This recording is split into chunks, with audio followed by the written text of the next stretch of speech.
नमस्कार, आप देख रहे हैं आर्य न्यूज और मैं हूं आपके साथ पल्लवी सिंह। रुक करते हैं खबरों की ओर, जहां प्रधानमंत्री नरेंद्र मोदी ने मंगलवार को भारत और बांग्लादेश के बीच बने मैत्री सेतु समेत त्रिपुरा के कई इंफ्रास्ट्रक्चर प्रोजेक्ट्स का उद्घाटन किया है। इस दौरान पीएम मोदी ने कहा कि दशकों से राज्यों के विकास को रोकने वाली नकारात्मक शक्तियों को 3 साल पहले हटाकर त्रिपुरा के लोगों ने एक नई शुरुआत की थी, जिसका असर अब दिख रहा है। वर्चुअल माध्यम से जनसभा को संबोधित करते हुए पीएम नरेंद्र मोदी ने कहा कि जिस त्रिपुरा को हड़ताल कल्चर ने बरसों पीछे रख दिया था, आज वो ईज ऑफ डूइंग बिजनेस के लिए काम कर रहा है। जहां कभी उद्योग के मामले में ताले लगने की नौबत आ गई थी, वहां अब नए उद्योगी नए निवेश के लिए जगह बना रहे हैं।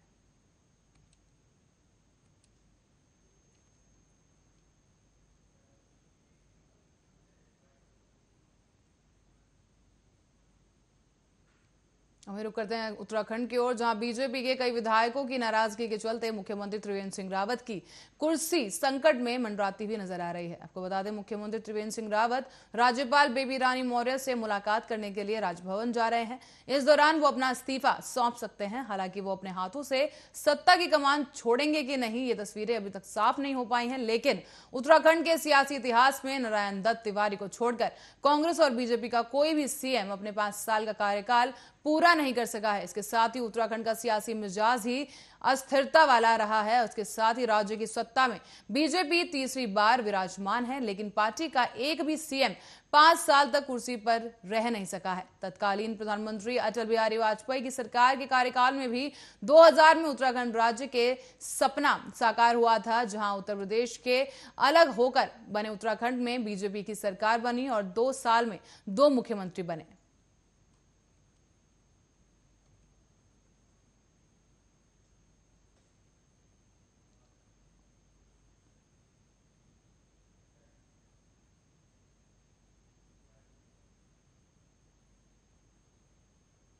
इसी के साथ ही रुक करते अगली खबर की ओर, जहां मुख्यमंत्री योगी आदित्यनाथ ने प्रदेश में अभ्युदय योजना की शुरुआत की है। इससे निर्धन बच्चे भी कोचिंग पढ़कर आईएएस, आईपीएस, बैंकर और सेना के अधिकारी बन सकते हैं। योजना का मकसद ऐसे छात्रों की मदद करना है जो प्रतिभाशाली हैं, लेकिन पैसों के अभाव में प्रतियोगी परीक्षाओं की कोचिंग नहीं कर पा रहे हैं। तो वहीं इन बच्चों को मुफ्त में कोचिंग पढ़ा रहे हैं यूपी में तैनात आईएएस, आईपीएस और पीसीएस के अलावा विषयों के विशेषज्ञ। आपको बता दें, अभ्युदय के तहत मेधावी छात्र छात्राओं को मुख्यमंत्री योगी आदित्यनाथ की ओर से मुफ्त में टैबलेट भी दिए जाएंगे।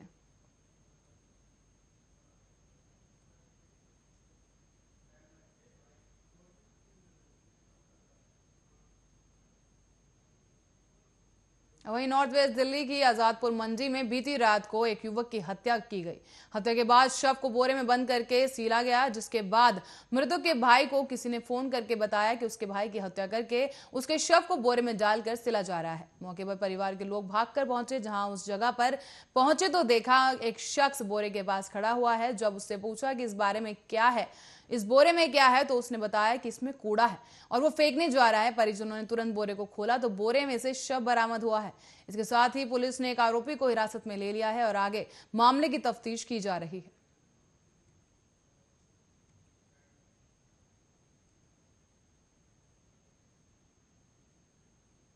वहीं कोरोना काल में बाहरी राज्यों से आए मजदूरों की बेकार खड़ी साइकिल का एसडीएम सदर ने नया प्रोजेक्ट बनाकर शहरवासियों को नई सौगात दी है। किसी भी शहरी को शहर में यदि निजी कार्य से कहीं जाना है तो वो तहसील प्रांगण से साइकिल लेकर जा सकता है। एसडीएम सदर की इस नई मुहिम से सभी लोग काफी खुश दिखाई दे रहे हैं। इसके साथ ही आपको बता दें कि जनपद बिजनौर में कोरोना काल के शुरुआती दौर में फंसे मजदूरों को जहां जिला प्रशासन ने सभी को उनके घर भेज दिया था, तो वहीं कुछ मजदूरों की साइकिल बिजनौर में रह गई थी, जो एक जगह खड़ी रहकर बेकार कंडीशन में पहुंच गई थी, जिसको देखते हुए एसडीएम सदर ने सभी साइकिलों को मरम्मत करवाकर एक नई मुहिम की शुरुआत की है।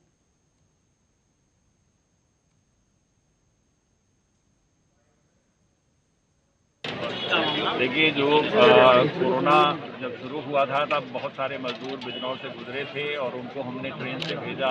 यहाँ जितना दिन हमें रखना था उसके बाद राशन पानी उनको दे करके भेजा। बहुत सारे उसमें से साइकिल से जा रहे थे, जिनकी साइकिलें हमने उनका नाम पता नोट करके यहाँ डिपॉजिट कराई थी और उनमें से कुछ लोग अपनी साइकिलें वापस भी ले गए।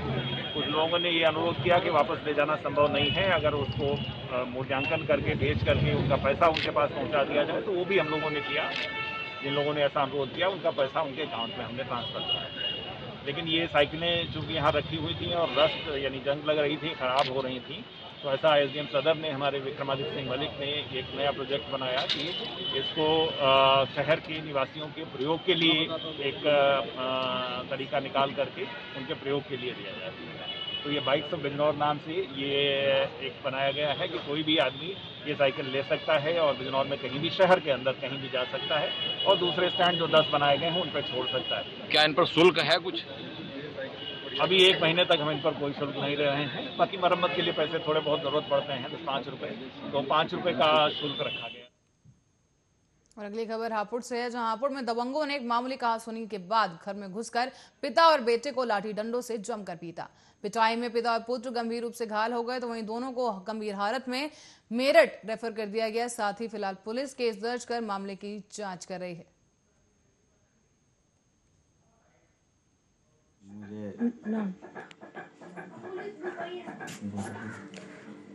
मेरा नाम नासिर है, मैं गढ़ मुक्तेश्वर का रहने वाला हूँ, मोहल्ला चौधरीयान। मुझे और मेरे पापा को बहुत बेरहमी से पीटा गया है और ये रोड से, डंडों से और मछली काटने की दराती से और धार कुछ हथियार मेरे सिर में मारा गया है। 8 टाँके आए हैं मेरे। मुझे बहुत ज़्यादा बेहोश कर दिया। मेरे पापा की हालत अभी मेरठ में है, कानों से खून बंद नहीं हो रहा मेरे पापा के। और इन्होंने 5 जने थे, इन्होंने डंडे और तलवार और दराती मछली काटने की और लोहे की रोडों से पिटाई करी है। मेरी बहन बचाना है तो मेरी बहन को। इसके साथ ही रुक करते अगली खबर की ओर, जो कन्नौज से सामने आई है। चाकबंदी प्रक्रिया में चल रही धांधली के विरोध में दर्जनों किसानों ने कलेक्ट्रेट में प्रदर्शन किया है। किसानों ने लेखपाल और कानूनगो पर भ्रष्टाचारी होने का आरोप भी लगाया। इसके साथ ही समस्या का समाधान न होने पर दर्जनों जो किसान हैं सीएम की चौखट पर दस्तक देकर इंसाफ की बात करने पहुंच गए।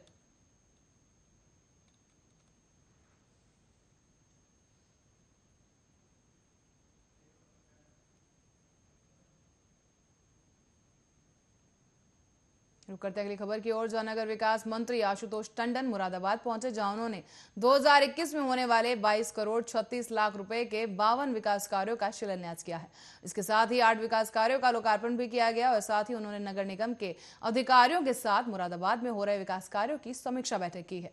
इसके साथ ही अधिकारियों का और बेहतर विकास करने के लिए भी निर्देश दिए गए और नगर विकास मंत्री ने बीजेपी पदाधिकारियों और कार्यकर्ताओं के साथ भी पंचायत चुनाव को लेकर बैठक की और इसके बाद नगर निगम के जो सफाई कर्मचारी हैं उनके परिवार की महिलाओं को भी सम्मानित किया गया है।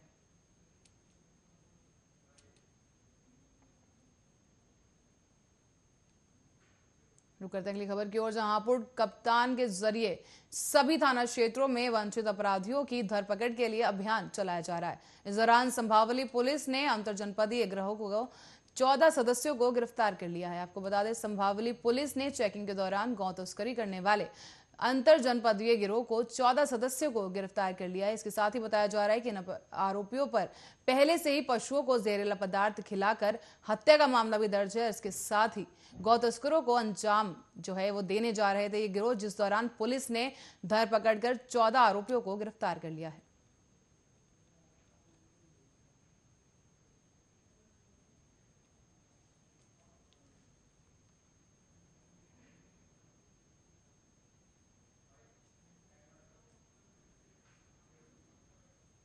और वहीं मोहनलालगंज से बीजेपी सांसद कौशल किशोर के बेटे आयुष पर गोली चलवाने के मामले में एक नया मोड़ सामने आया। बता दें कि बहू के जरिए जान का खतरा बताए जाने के बाद अब आयुष का वीडियो सामने आ रहा है। इस वीडियो में सामने आने से मामले में एक नया ट्विस्ट सामने आ गया है। बता दें कि सांसद के बेटे आयुष ने अपनी ही पत्नी के खिलाफ बड़ा और गंभीर आरोप लगाया। आयुष ने कहा है वीडियो जारी करके कि उसकी पत्नी ने ही उस पर गोली चलवाई और इसके साथ ही जल्द ही सरेंडर किया जाएगा।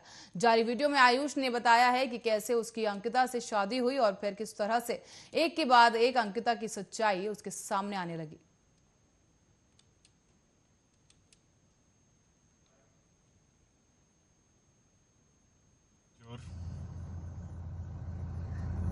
जी हाँ सांसद पुत्र, मैंने अगर कोई गलती करी हो मेरी तरफ से तो मुझे जो सजा दे पाओ दो, मुझे कोई प्रॉब्लम नहीं है भाई। उन्होंने बोला मैंने खुद को गोली मरवाई। क्या मैं यार खुद को मैं गोली क्यों मरवाऊंगा? मैं पहले से ही मरा हुआ हूँ यार, मेरी जिंदगी हो गई। मैं 6 महीने पहले मैं शान से जीता था, लेकिन इस लड़की ने मुझे ऐसा फंसाया। आज ये मेरे पिताजी को उनसे कह रही मुझे बहू का दर्जा चाहिए। मेरी जिंदगी नरक हो गई है और मैं आ रहा हूं लखनऊ, आ रहा हूं। मैं सरेंडर करूंगा। मैं जो करना हो आपको करिए। मैंने कोई गलत काम नहीं किया, मैंने खुद को गोली नहीं मरवाई। यदि उस दिन मैं घर के अंदर रहता तो मेरी हत्या हो जाती। बाहर मैं गया, मुझको खाने में नशा दिया गया था। 3 दिन लगातार मैं नशे में रहा।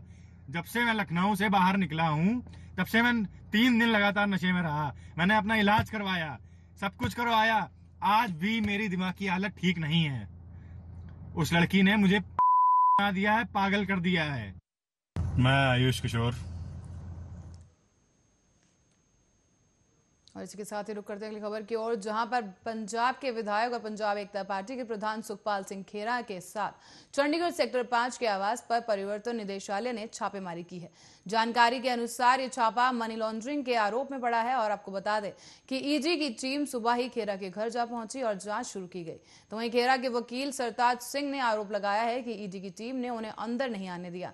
टीम कागज खंगाल रही है, लेकिन किस मामले में ये कार्रवाई हुई है इसके बारे में हमें अभी कुछ भी मालूम नहीं है। इसके साथ ही उनके अलावा खेरा ने कहा कि खेरा के बुलत में आवास पर ईडी की टीम पहुंची है, जहां पर कार्रवाई अभी की जा रही है।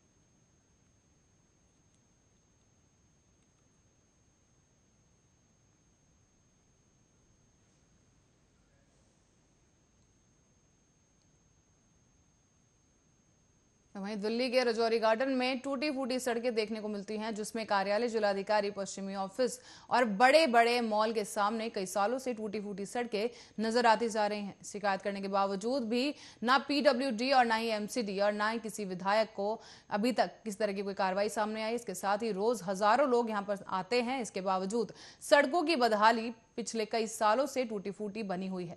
दिल्ली सरकार के साथ विधायक भी सड़क की अनदेखी कर रहे हैं और दिल्ली की जानी मानी हस्तियां इधर शादी समारोह करते हैं, साथ ही दूर दूर से शॉपिंग करने के लिए भी आते हैं, लेकिन इस सड़क की कोई सुध लेने वाला नहीं है। साथ ही अवैध अतिक्रमण, शादी बैंक्वेट हॉल वालों का अवैध पार्किंग भी बनी हुई है ये सड़कें, लेकिन अभी तक किस तरह की कार्रवाई कोई सामने नहीं आ पा रही है।